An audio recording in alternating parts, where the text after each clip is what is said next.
Pemirsa, habis mudik terbitlah urbanisasi. Mudik sebenarnya adalah cerminan nyata dari urbanisasi itu sendiri. Penduduk desa yang pindah ke kota demi mencari mata pencaharian. Nah, di berita aja nih, tahun ini diprediksi ada 123 juta orang yang akan mudik. Dan ini nih sebenarnya adalah gambaran jumlah penduduk kota asli. Nah, yang tak sebanyak sehari-harinya. Bahkan kalau menurut data, setengahnya itu adalah penduduk desa.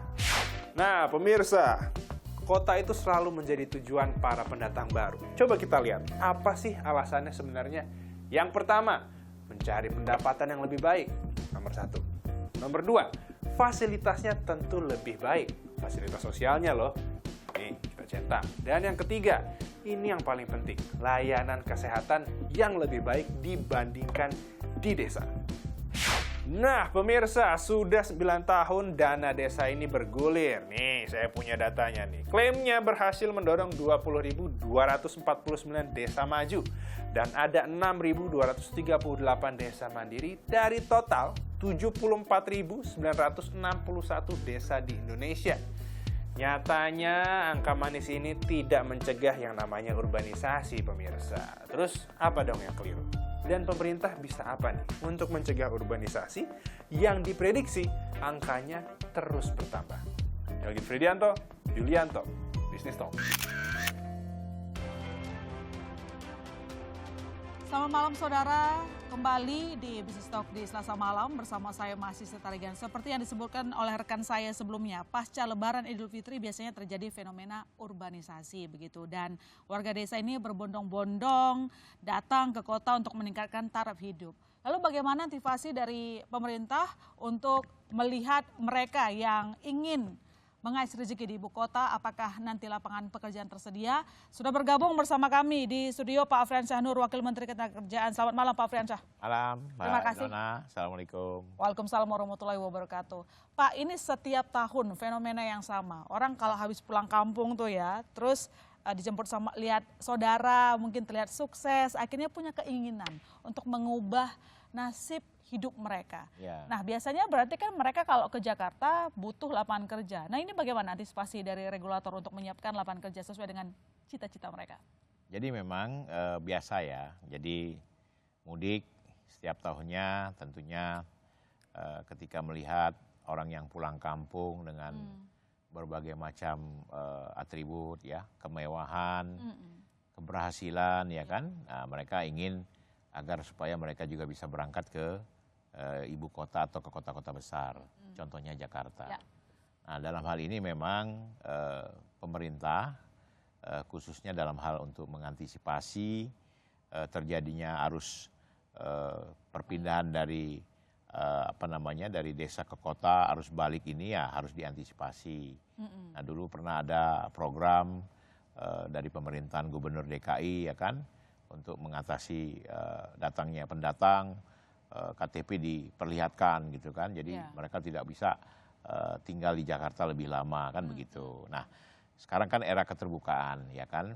Nah, tentunya masyarakat yang ingin berangkat ke Jakarta mengadu nasib ya, tentunya dengan punya cita-cita merubah nasib yang tadinya di desa ini kehidupannya kurang baik, pekerjaannya juga kurang baik, nah, ingin mencoba ke kota. Nah, tapi perlu diingat juga bahwa mereka yang berangkat ke kota ini tentunya kategorinya apa?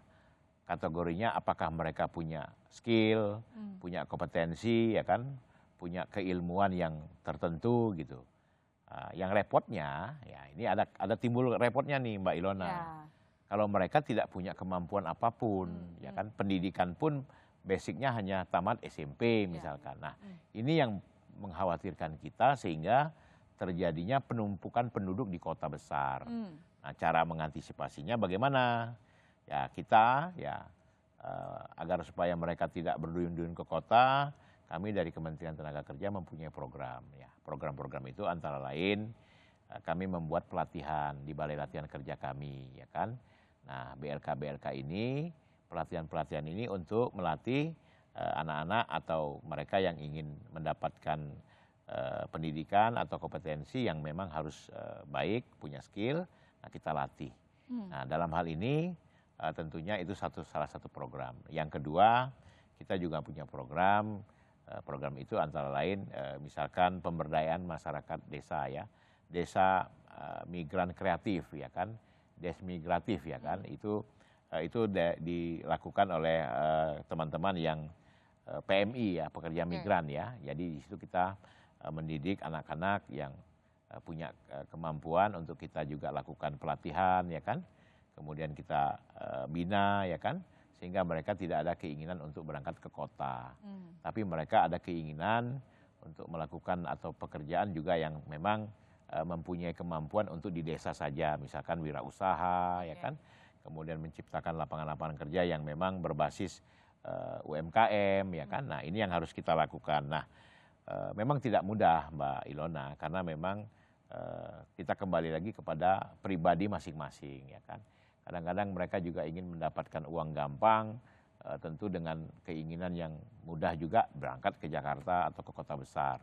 Nah, sehingga menimbulkan gejolak sosial ya kan, yang memang sangat kita perhatikan. Nah apalagi 2 tahun kemarin ya kan, memang pasca pandemi ini kan tentunya jumlah pemudik pulang juga berkurang dan pendatang juga berkurang. Tapi tadi setelah gambaran sekitar hampir 123 juta yang akan mudik pada tahun 2023 ini kan tentunya kembali dengan angka yang luar biasa besar kan. Jauh lebih besar. Jauh lebih besar. Nah ini yang kita harapkan pemerintah daerah, khususnya daerah-daerah para pendatang akan hadir pun betul-betul bisa menseleksi. Jadi menseleksi agar masyarakat yang berangkat pun kita tahu tujuannya kemana, dan mereka pun berangkat dengan kemampuan seperti apa ya kan. Pemerintah yang menyeleksi maksudnya siapa tuh? Ya dari desanya? pemerintah daerah ya, Oke, pemerintah daerah dulu. ya. Jadi mungkin pemerintah daerah tuh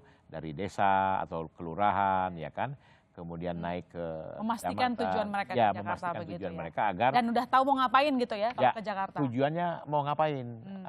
Karena untuk bertandang atau untuk berkunjung atau memang untuk mencari kerja. Tahun ini akan dilaksanakan, sudah komunikasi? Ya saya pikir ini mulai harus kita laksanakan. Oke, itu saran dari Pak Mudah-mudahan, Wamen ya, supaya tidak ada mudah-mudahan penumpukan tidak ada pengangguran di Jakarta.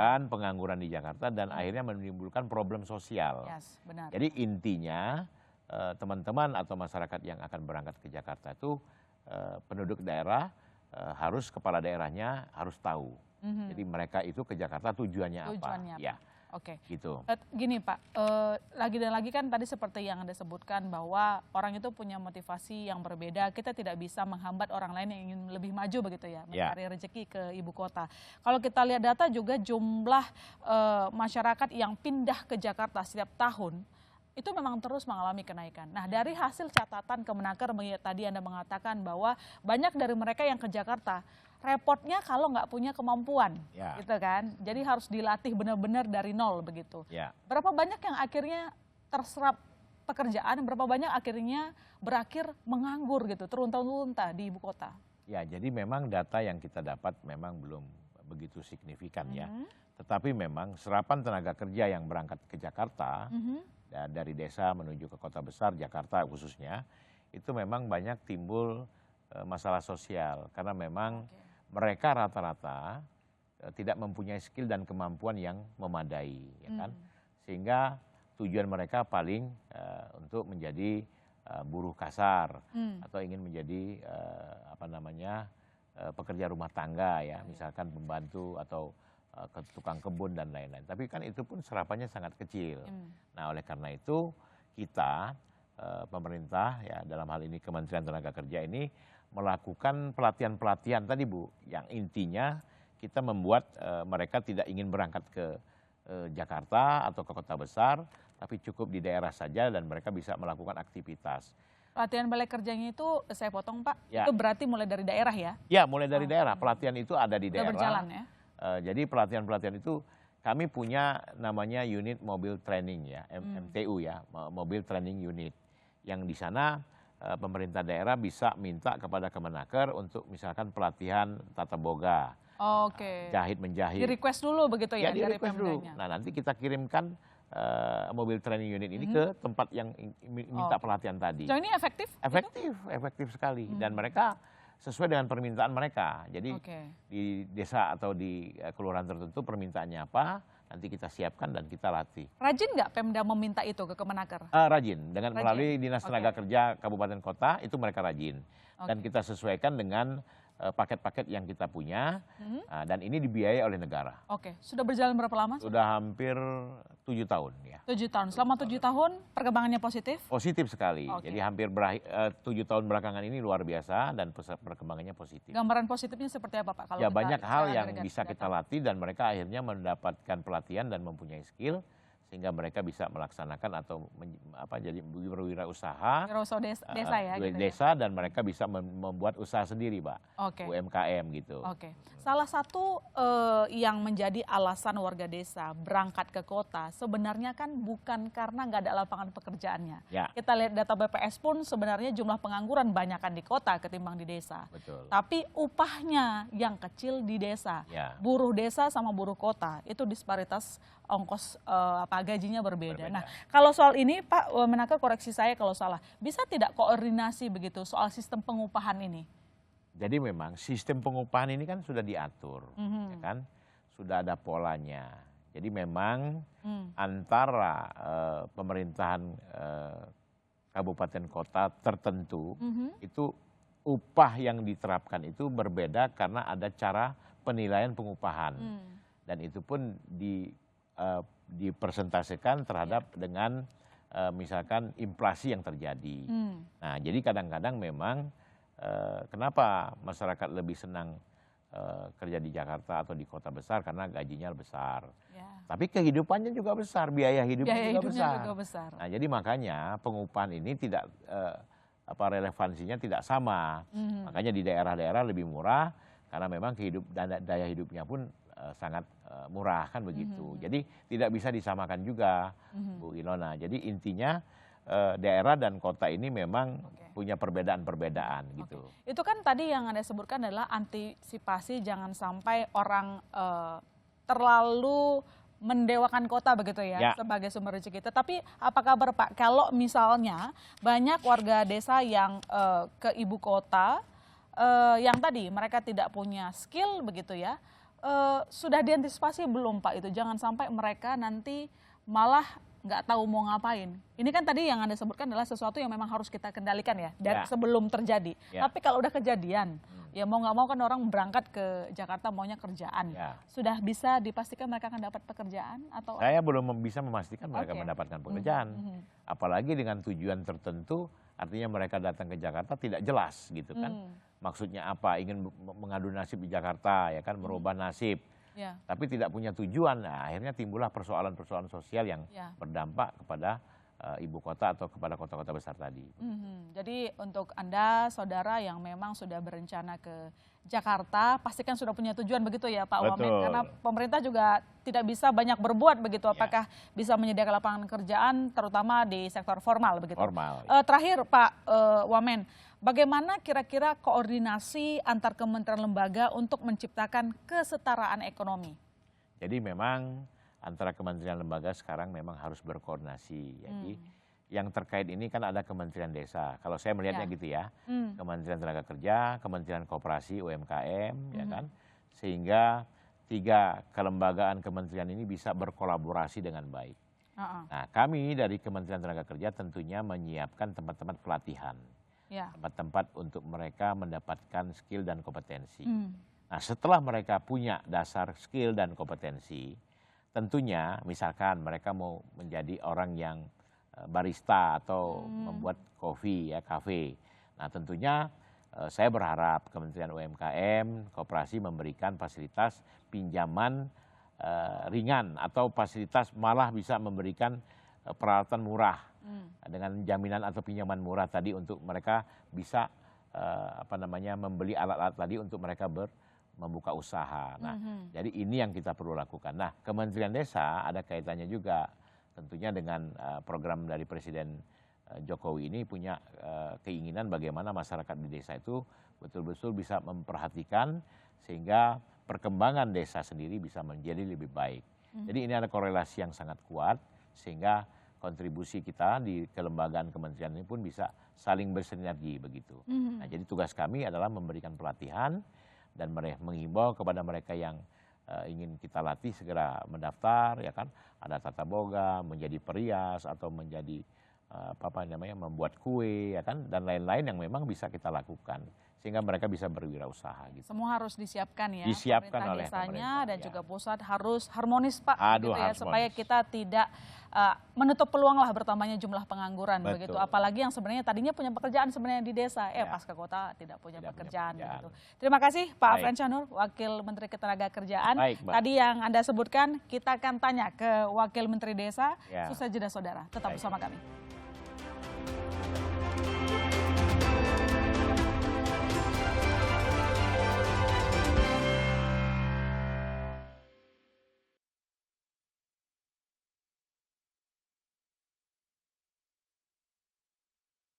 Katanya.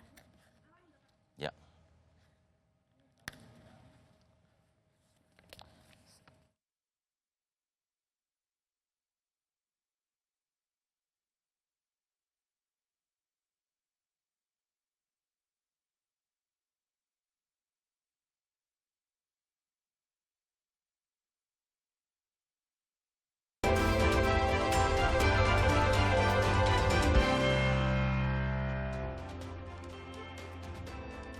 Ya, kita lanjutkan diskusi kita malam ini dan di studio telah bergabung bersama kita Pak Budi Aris Setiadi, Wakil Menteri Desa, Pembangunan Daerah Tertinggal dan Transmigrasi. Selamat malam, Pak Wamen. Selamat malam. Terima kasih telah Salam bergabung sehat di semuanya. Business Talk, salam sehat selalu. Dan telah bergabung juga bersama kita ada Prof. Paulus Wirotomo, Sosiolog Universitas Indonesia. Selamat malam, Prof.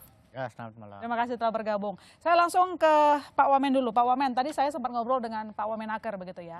Dia mengatakan untuk menghindari terjadinya perpindahan dari desa ke kota yang besar-besaran, harusnya kita sudah memfilter itu dari desa begitu. Jadi kita harus menanyakan kepada mereka apa tujuan mereka ke Jakarta, apakah sudah jelas begitu. Karena ternyata tadi kata Pak Wamenaker, itu banyak ke Jakarta, ramai pindah tapi tidak memiliki skill untuk bekerja. Silakan. Nah, inilah problematika pembangunan nasional kita ke depan. Tidak merata. Karena Oke. ketidakmerataan. Jadi dari luas daratan Indonesia yang 191 juta hektar ini, itu 91%-nya desa. Jadi hanya 9% yang kota. Oke. Nah, secara ekonomi, sumbangsi desa, perekonomian desa bagi GDP nasional ini hanya sekitar 14%. Sangat kecil. Jadi 86% kota, 14%-nya desa. Sementara itu penduduk kurang lebih 52-48. Jadi arus urbanisasi kita dibanding negara lain seperti Cina, India, Jepang, kita masih agak relatif imbang sebenarnya. Nah, menurut hemat kami adalah bagaimana justru kita memberikan kesempatan resources yang ada di desa ini dimaksimalisasi. Karena potensi itu ada di desa. Desa itu masih punya potensi, cuman kita belum mengembangkan apa yang dimiliki oleh desa. Contoh, lahan pertanian. Kalau di Jawa kita sudah tidak bicara pertanian karena lahannya terlalu sempit. Desa di Jawa itu rata-rata cuma luasnya cuma 100 sampai 300 hektar. Sementara penduduknya bisa sampai 10.000 sampai 20.000. Misalnya beda dengan desa-desa di Kalimantan atau di Papua. Yang satu desa cuma 400 orang, sementara luasannya bisa 10.000 sampai 15.000 hektar. Jadi kan sangat kontradiktif gitu. Nah, karena itulah menurut hemat kami pembangunan harus mengarah ke desa. Saya tuh orang yang sangat yakin bahwa Indonesia ke depan itu masa depannya ada di desa. Jadi bukan kota. Kalau bisa desa ini jadi bukan hanya sekedar produksi tanaman pangan atau pertanian, tapi juga bagaimana industri tumbuh di desa-desa. Seperti apa misalnya kita untuk mengembangkan desa itu? Jadi misalnya begini, setiap saya ke desa-desa saya selalu tanya ke mereka, kalian jual singkong nanam singkong jangan jual singkong. Karena nggak ada nilai tambah di situ. Produksi kentang, nanam kentang, jangan jual kentang. Kalau bisa jual keripik kentang. Caranya? Jadi Apakah ada ya edukasi ada yang diberikan? pelatihan, ada peningkatan kualitas sumber daya manusia. Memang problematika di kita ini SDM kita tidak merata. Semua yang baik-baik nih, mohon maaf nih dengan segala hormat, ada di kota.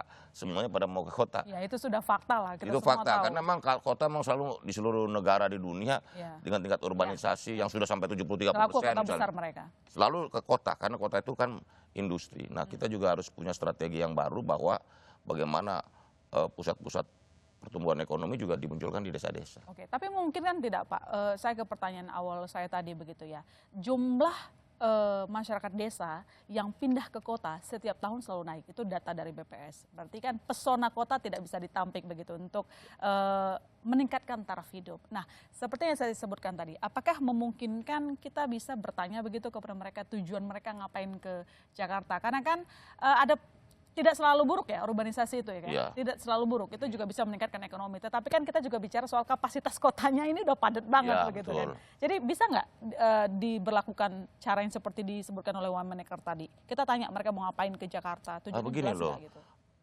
Memperoleh kesempatan untuk bekerja, pendidikan dan lain itu kan hak setiap warga negara. Ya hak setiap warga negara. Saya ke desa di Sumatera Utara tempatnya Ilona misalnya. Mhm. Kalau di Sumatera Utara itu mau mengembangkan desa wisata, saya bilang ini di desa-desa di Sumatera Utara itu isinya orang tua sama anak kecil.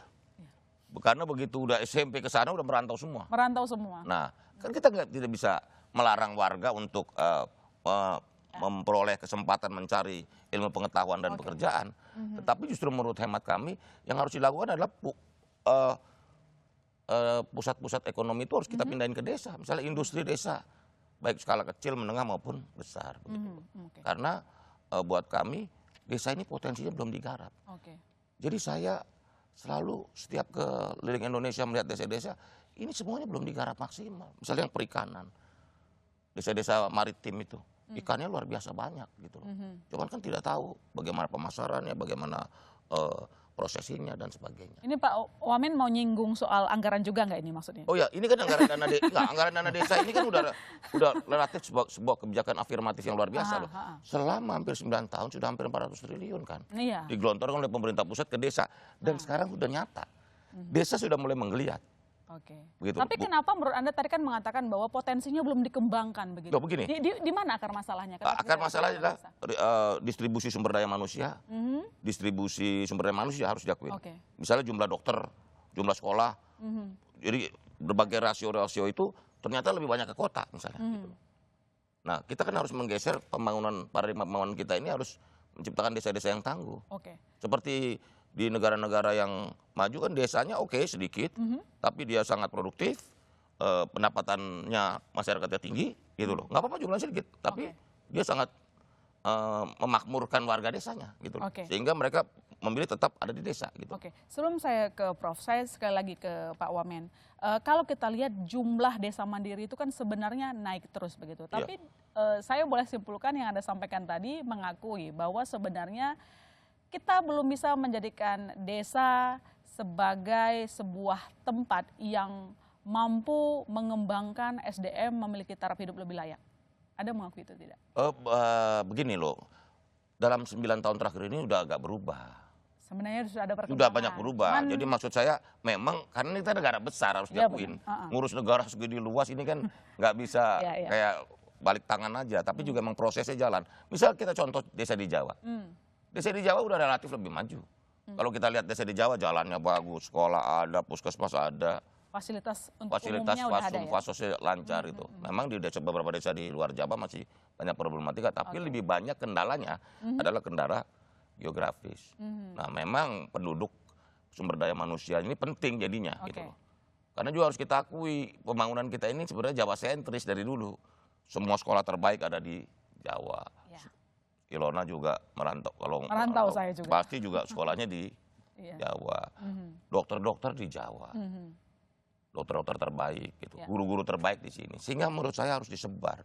Karena kalau enggak bangsa ini ke depan pembangunannya tidak merata. Ya, tidak merata. Karena itulah pemindahan ibu kota baru misalnya ada semangat itu. Supaya pusat-pusat pertumbuhan ekonomi baru ini menyebar. Kalau enggak ini negara ini beban Pulau Jawa masih besar loh.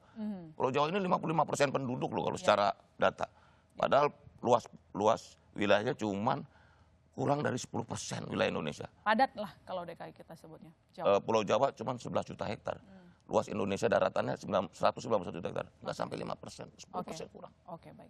Saya ke Sementara penduduknya 55% lebih. yes, Iya. itu fakta-fakta yang Fakta selama yang- ini kita tahu, tapi kita selalu penasaran ini pemerintah ngapain sih sebenarnya? Sorry, saya harus bilang itu. Maksudnya kita sebagai perantau tahulah itu. Kalau udah berangkat ke kota yang lebih besar tujuannya adalah untuk meningkatkan taraf hidup lebih baik, mendapatkan gengsi juga begitu ya. Pendapatan itu paling utama di situ. Saya ke Prof. Paulus. Prof, kalau kita lihat sebenarnya apa yang membuat masyarakat desa itu berdasarkan data yang Anda punya, lebih senang bekerja di kota? Apakah secara psikologis mereka ada rasa iri misalnya? Saya lihat jumlah orang yang merantau ke ibu kota paling banyak kalau hari-hari besar ya. Ketika lihat tetangganya pulang dari Jakarta, katakan begitu, sudah bawa emas, ya seakan-akan simbol kesuksesan kalau pulang dari Jawa, bukan? Bisa Anda jelaskan? Itu kenapa mereka pergi ke akhir-akhir ini ya? Sudah mulai ada analisis yang mengatakan begini. Orang dari desa pindah ke kota, itu kan dulu kalau kita ingat ada push dan pull factor. Yaitu ada faktor yang menarik, ada faktor yang mendorong. Mendorong dan menarik itu kan lain. Kalau Mbak tadi bilang, kalau orang ke kota karena terpesona oleh kota, itu adalah yang menarik. Daya tariknya. Nah, berarti kota punya daya tarik daripada desa-desa itu. Tapi kalau yang mendorong, itu artinya desa ini sudah banyak tidak memenuhi kebutuhan mereka. Kebutuhan terutama anak muda yang pendidikannya sekarang boleh dibilang sudah di SMA ke atas. Tapi pekerjaannya banyak yang belum cocok untuk mereka. Sehingga bahkan orang analisis tadi mengatakan sekarang bukan push lagi, bukan didorong lagi, tapi ditendang. Arti kata mereka mau nggak mau, terpaksa lah katakan begitu. Terpaksa ditendang dari desa masuk ke kota. Padahal daya tarik kota sudah tidak ada lagi juga buat mereka. Mereka nggak tertarik kok lihat Jakarta. Mereka udah tahu, pusing juga hidup di Jakarta. Terlalu ramai populasi. Bukan hanya terlalu ramai, juga orang desa yang tinggal di kota pun banyak yang tidak berhasil semuanya ya. Sukses, banyak yang tidak sukses dan pulang itu ya mengada-ada aja. Tapi sebetulnya mereka susah. Jadi ya, saya kembali kepada Pak Wamen ya. Desa itu ya, apalagi sekarang sudah ada bantuan desa ya. Sebetulnya sudah mulai mestinya ada potensi untuk mengembangkan kegiatan kayak industri bisnis di kota yang biasanya masih secara bersama-sama. Nah, tapi kebersamaan itu pun juga masih memakan waktu ya. Secara budaya bagaimana semuanya bisa bekerja sama menjadi suatu bisnis dan seterusnya. Seperti wisata desa. Wisata desa itu, kalau berhasil dahsyat sekali. Karena uang yang ada diberikan oleh pemerintah, kemudian ditambah dengan kebersamaan orang desa untuk mengangkat potensi-potensi yang ada di desanya menjadi menarik. Nah, itu kalau sukses hebat sekali. Jadi orang kalau berwisata itu bukan dari tempat-tempat wisata yang sudah konvensional, lalu sekali-sekali lihat-lihat desa. Desa untuk lihat-lihat doang. Itu yang namanya wisata desa. Sekarang desa wisata. Desanya itu sendiri yang menjadi tempat wisata. Jadi menginapnya pun juga di sini. Tidak di sini cuma mainnya ke desa, tidak. Nah, itu yang kita harapkan terjadi. Nah, oleh karena itu saya juga tadi menggarisbawahi Pak Wamen. Desa pun tidak bisa disuruh berkembang sendiri seperti itu. Karena sebetulnya kalau kita bicara urbanisasi, itu kan ada kata urban kan. Kata itu sendiri sebetulnya salah. Urbanisasi itu kan artinya proses menjadi urban, menjadi kota. Tapi tidak begitu, karena orang pindah dari desa ke kota dibilang urbanisasi. Yang terjadi bukan menjadi lebih kota, kotanya malah menjadi bobrok gara-gara kebanyakan orang ini. Nah, jadi mestinya istilahnya Pak Wamen saya usul migrasi dari desa ke kota. Nah, kalau migrasi ini keterlaluan, loncat ke kota-kota yang utama seperti Jakarta, kasihan mereka, nggak ada kemampuan yang memadai, tiba-tiba harus loncat ke sini. Nah, yang bagus adalah yang disebut hierarki kota-kota. Jadi antara desa dengan kota utama Jakarta, mestinya ini ada kota yang lebih kecil, agak besar, besar terus sampai yang terbesar sampai yang terbesar. Oke. Nah, itu fungsinya tuh beda. Yang di atas desa sedikit, itu bisalah menjadi tempat di mana hasil-hasil pertanian Baik. dijadikan industri kecil-kecilan. Mhm. Itu desanya juga desa kecil. Kalau orang mau pindah dari desa, dia nggak usah pindah langsung Jakarta, pindah ke kota kecil itu. Nah, nanti lebih tinggi lagi, fungsinya lebih tinggi, orang juga pindah ke sana sampai di Jakarta. Jakarta itu kan sudah kota administrasi pemerintahan, Oke. kota keuangan, kota ekspor impor. Nah, kalau sudah waktunya ya itulah yang bekerja. Tapi semua investasi yang datang, jangan Semua datangnya di dekat-dekat Jakarta. Jakarta Sentral. Harus berani masuk ke daerah-daerah kota-kota kecil. Pembangunan desa butuh kerjasama semua pihak. Kalau tadi mengembangkan desa juga Kementerian Pariwisata juga harusnya juga ikut campur di situ, kemudian juga investor. Betul. Nanti kita lanjutkan lagi Pak Wamen dan Prof. Saudara jangan kemana-mana, Bisnis Talk masih akan segera kembali.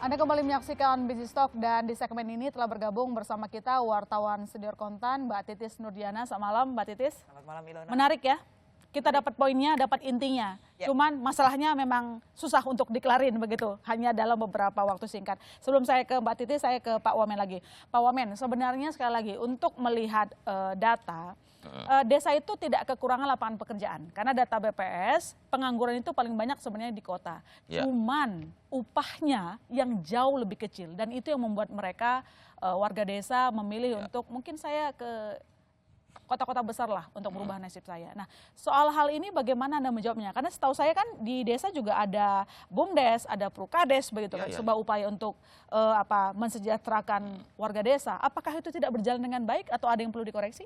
Bukan, begini loh maksudnya Ilona, bahwa potensi desa ini masih bisa dimaksimalisasi.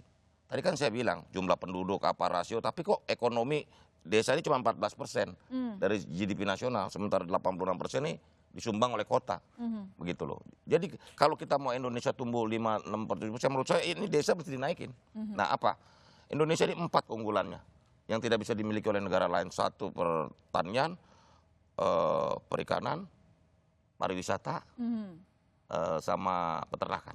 Kita punya potensi yang luar biasa di banyak sektor itu, terutama pertanian. Lahan kita subur, cuman cara nanamnya salah, cara pengelolaannya salah, belum maksimal lah, kita nggak bilang salah. Karena tingkat produktivitas pertanian kita kalau dibanding negara tetangga kita Vietnam, Thailand jauh sekali, gitu loh. Jadi kita ini misalnya contoh begini, komoditas kopi kita 0,7 sampai 1,1 ton per hektar. Di Vietnam udah 3,9 ton, 3,9 ton per hektar. Kalau kita naik 3 kali apa, ini kan juga pendapatan juga naik, gitu loh. Jadi misalnya soal pertanian, kita ini harus serius di pertanian. Thailand, Vietnam adalah satu-satu negara yang pertaniannya betul-betul bisa menjadi tumpuan bagi kemakmuran dan pemberdayaan masyarakat di desanya. Nah, kita ke sana arahnya. Makanya di Cina misalnya Kementerian Desa digabung dengan Kementerian Pertanian dan juga UMKM. Jadi harus holistik nih, komprehensif nih. Jadi nggak bisa sepotong-sepotong nih.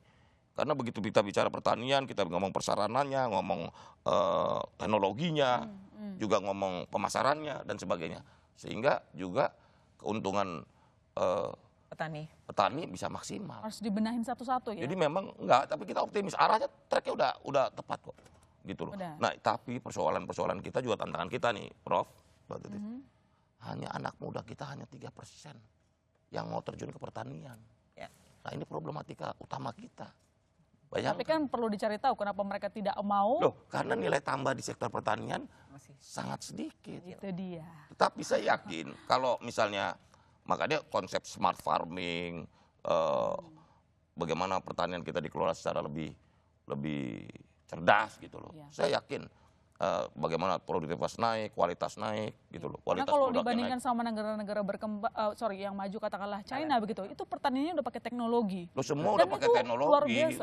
udah mulai pakai. Tapi nggak setengah-setengah gitu loh. Iya, justru Gimana itu. supaya kita nggak setengah-setengah? Satu, pertama zonasi pertanian. Saya sedang berpikir bahwa yang paling tepat adalah zonasi pertanian. Oke, baik. Karena misalnya di Thailand, di Vietnam itu udah dizonasi tuh. Pemerintah pusat udah zonasi pertanian. Oh ini boleh tanaman tebu, ini boleh duren, ini boleh nggak boleh sembarangan. Baik. Jadi udah tertata, udah terkonsep, udah terorganisir sejak dari mulai level kebijakan. Begitu. Jadi sentra bawang, oh ini cocok tanam bawang, tanah ini cocok tanam duren, jeruk gitu loh. Nggak sembarangan, kan nggak terorganisir. Ya, terorganisir Alamiah. dengan baik itu jadi Begitu. solusi paling Jadi penting masih- gitu ya. Jadi yang konsep untuk pertanian ke depan juga harus begitu. Konsolidasi lahan, zonasi pertanian. Oke. Jangan semuanya nanam, itu akhirnya harga jatuh. Iya. Supply demand-nya nggak seimbang seperti itu. Oke, baik. Saya ke Prof. Paulus, kira-kira yang paling banyak hal yang bisa, kalau dibilang tadi Pak Wamen bahwa potensi desanya banyak, tapi kan kita nggak bisa serakah ya, pengen semuanya maju, harus ada yang dikonsentrasikan yang kira-kira punya hasil yang nyata dalam waktu dekat. Apa itu yang kira-kira bisa kita kembangkan? Apakah seperti kata Pak Wamen bahwa pertaniannya dulu aja yang harus kita kembangkan? Iya, tapi bagaimanapun kan pertanian itu membutuhkan infrastruktur dan segala macam teknologi yang itu bisa didukung oleh kota yang lebih besar di atasnya. Satu tingkat di atasnya, nanti di atasnya lagi di atas seperti itu. Ya, ya. Makanya hierarki dari kota-kota kita itu harus dibenahi lagi. Jangan semua-semua ke Jakarta, semua-semua ke Jakarta. Tetapi kota-kota kecil itu harus berkembang dan mempunyai fungsi Baik. untuk ikut mengembangkan apa yang ada di desa. Jadi anak desa itu rata-rata sekarang mungkin sudah pendidikannya sudah SMA loh. Iya. Iya. Mereka masih disuruh mencangkul gaya petani yang zaman dulu Udah kan tidak nggak bisa. menarik. Kalaupun ada teknologi itu kan efisiensi. Jadi tenaga kerja juga mungkin nggak bisa banyak. Dia bisa naik ke kota setingkatnya, di situ dia industri dan seterusnya dan seterusnya. Kenapa? Kita bisa dapat terasi. Terasi itu di Amerika ada. Oke. Tapi dari mana? Itu bukan dari Indonesia. Oke. Itu dari Vietnam, dari Thailand dan sebagainya. Karena mereka sudah ada industrinya. Di Ya, kita belum ada. industrinya Nah, terbentuk. itu yang harus kita kembangkan. Nah, yang terakhir ingin saya tekankan adalah apa yang disebut hilirisasi. Hilirisasi. Hilirisasi itu kan artinya semua sumber daya kita, ya sumber daya alam apapun, dari tambang sampai hutan sampai apapun, itu dijadikan kehilir. Itu artinya bisa tersebar kepada Jadi manufacturing. iya masyarakat-masyarakat yang kecil. Baik. Coba satu gelodongan kayu besar itu kalau dikirim ke Jepang atau ke negara maju, mereka yang merasakan. Tapi kalau itu kita Diolah. kerjakan sedikit demi sedikit, berapa yang bisa dihidupkan dengan itu? Oke. Nah, oleh karena itu, saya setuju dengan Pak Jokowi dalam hal ini. Dia paling berani hilirisasi dan dia mengatakan, nikel tidak saya jual lagi. Kamu harus ke sini bikin smelter, lapangan kerja dari sini. Harus begitu. Jadi ini akhirnya lari-larinya kepada political will yang benar. Political will yang benar. Yang benar. Baik, saya ke Mbak Titis. Kalau tadi kata Prof. Paulus jangan urbanisasi, tapi namanya migrasi begitu. Bagaimana redaksi menyimpulkan fenomena yang selalu terjadi dan paling gede jumlahnya di hari-hari besar seperti Idul Fitri? Ya, Prof. Paulus dan Pak Wamenes, sebetulnya kita tadi kan ngambil judulnya Pak sihir urbanisasi. Jadi memang sihir kota, namanya sihir kota itu luar biasa yang menciptakan migrasi. Yes. Dan kebetulan migrasi itu kan terjadi umumnya ketika mudik. Ketika pulang balik maka daya tarik kota-kota baru ini Pak, kota-kota baru itu menciptakanlah yang namanya urbanisasi Pak ya. Kota baru selalu menjadi kota-kota baru yang memiliki tingkat pendapatan tinggi selalu menjadi daya tarik siapapun sebetulnya. Ya. Bahkan fenomena di penduduk dunia Pak Profesor dan Pak Mendes, bahwa 55% sebetulnya semua penduduk itu adalah tinggal di perkotaan. Kalau di kita memang jumlahnya jauh lebih besar. Faktor infrastruktur karena proses menjadi urbanisasi sebuah kota menjadi menjadi kota itu membuat daya tarik sehingga orang berbondong-bondong mencari di ini. Nah, tadi Pak Wamendes kan sebenarnya menceritakan bahwa kita tuh seharusnya Profesor profesor ada yang menyebutkan bahwa harus menciptakan kota-kota baru. Kota baru. Kota utama ada, tapi harus ada kota-kota penyangga. Hierarki kota. Iya, hierarki kota itu sangat-sangat penting. Saya sepakat, Prof, bahwa sebetulnya ini bisa diatasi dengan menciptakan kota baru. Faktanya, Pak Wamendes, bahwa program pemerintah ketika menciptakan desa-desa, kan sebetulnya ada 15%, Prof, bahwa desa berkembang menjadi kota-kota kecil. Dan ini kan sebetulnya bisa menjadi solusi. Yes. Bahwa program yang dilakukan 500 triliun, itu ada bukti nyata bahwa memang arahnya menciptakan kota-kota baru. Ya. Dan ini akan menjawab bahwa yang namanya sihir urbanisasi tetap ada. Karena memang itu fakta. Tapi orang bermigrasi dan mencari kesempatan yang lebih baik, itulah yang terjadi sebetulnya. Dan ini memang membutuhkan konsistensi sama Terutama keteguhan. Pemda. Iya, keteguhan dari pemerintah pusat dan daerah untuk menciptakan kota-kota baru. Dan inilah pekerjaan yang memang harus segera kita adakan. Yes. Plus tadi Prof, hilirisasi kan, menciptakan teknologi, baik itu pertanian, peternakan yang menjadi daya saing kita apa? Itulah yang harus diciptakan kota-kota baru itu memiliki sentra-sentra ekonomi yang memang sesuai dengan kemampuan dari wilayah itu, serta kita lihat nih, orang sebetulnya kan kita lihat kan sebetulnya banyak anak muda yang sebetulnya punya minat, willing to untuk tinggal di desa menjadi petani modern. Nah ini yang harus segera kita memang selesaikan supaya kita memang bisa berdaya, desa-desa berdaya menjadi kota-kota baru yang memiliki pendapatan atau penciptaan lapangan pekerjaan yang luar biasa. Konsistensi memajukan desa, pemerintah daerah, pemerintah pusat itu harus harmonis. Anggarannya juga jelas dikembangkan begitu. Ini sangat menarik, setiap tahun terjadi, tetapi karena keterbatasan durasi saya harus menutup diskusi malam ini. Saya ucapkan terima kasih banyak ke Pak Wakil Menteri Desa yang telah datang di studio. Prof, terima kasih banyak. Mbak Titis Nuriana juga terima kasih banyak. Saudara jangan kemana-mana, Ministok masih akan segera kembali.